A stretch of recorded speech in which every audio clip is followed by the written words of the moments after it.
আউযুবিল্লাহি মিনাশ শাইতানির রাজিম। আসসালামু আলাইকুম ওয়া রাহমাতুল্লাহ। কোরআনের দৃষ্টিতে রাসূলের জীবন চিল্লা কি ছিল?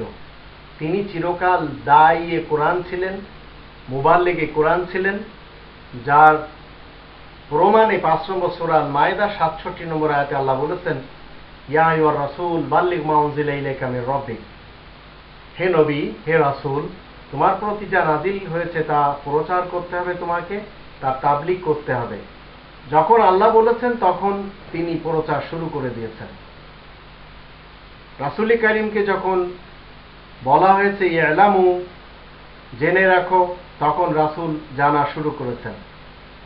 আল্লাহ যখন আদেশ করেছেন এই কোরআনে রাসূলকে কোনো কিছু করার এবং মান্য করার, আদেশ দেওয়ার, পালন করার, তখন তিনি শুধুমাত্র এই কোরআনের আল্লাহ তাআলার পক্ষ থেকে দেয়া আদেশ এবং বিধান সবসময় মাথা পেতে মেনে নিয়েছেন। তাই তো তিনি বলেছেন ৬ নম্বর সূরা আল আনামের ১৬২ নম্বর আয়াতে, যা কুল ইন্না সলাতি ওয়া নুসুকি ওয়া মাহইয়ায়া ওয়া মামাতি লিল্লাহি রাব্বিল আলামিন, তুমি বলে দাও আমার জীবন, আমার মৃত্যু, আমার নামাজ, আমার কুরবানি আল্লাহ তাআলার জন্য।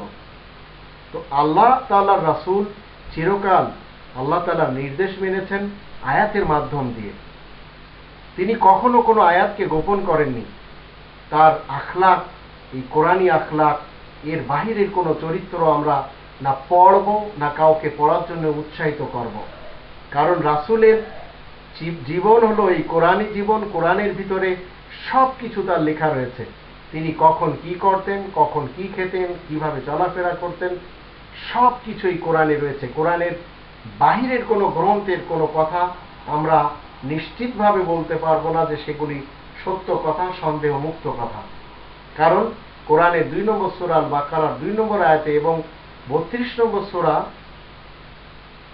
আলিফ লাম মিম আস-সাজদার ২ নম্বর আয়াতে আল্লাহ বলেন, তানজিলুল কিতাবি লা রাইবা ফীহি মির রাব্বিল আলামিন। এই গ্রন্থ রব্বুল আলামিনের পক্ষ থেকে, এর ভিতরে কোনো সন্দেহ নেই। এই কথাটি যখন আপনি এবং আমি মানব যে কোরআন হলো সন্দেহ মুক্ত আর বাকি সব হচ্ছে সন্দেহ যুক্ত, তো রাসূলের ইতিহাস জানার জন্য কোরআনই হলো যথেষ্ট। রিওয়ায়াতের যত গ্রন্থ তৈরি করা হয়েছে, সিরাতের গ্রন্থ, ভুয়া হাদিসের গ্রন্থ, ফিকার গ্রন্থ, এগুলি আপনাকে এবং আমাকে মানার জন্য আল্লাহ তাআলা আদেশ দিচ্ছেন না।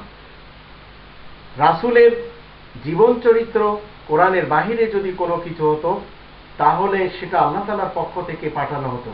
কিন্তু আমরা যত কিছু সংকলন করা বই দেখতে পাচ্ছি, এগুলি আসমান থেকে আল্লাহ তাআলার পক্ষ থেকে পাঠানো হয়নি, মানুষের পক্ষ থেকে তৈরি করে নেওয়া হয়েছে। সেহেতু আমরা কোরআনকে যথেষ্ট মানব এবং কোরআন মতে জীবন কাটাবো। মানুষের বানানো কোনো গ্রন্থকে আমরা মানব না, কারণ আমরা আল্লাহ তাআলার মুসলিম।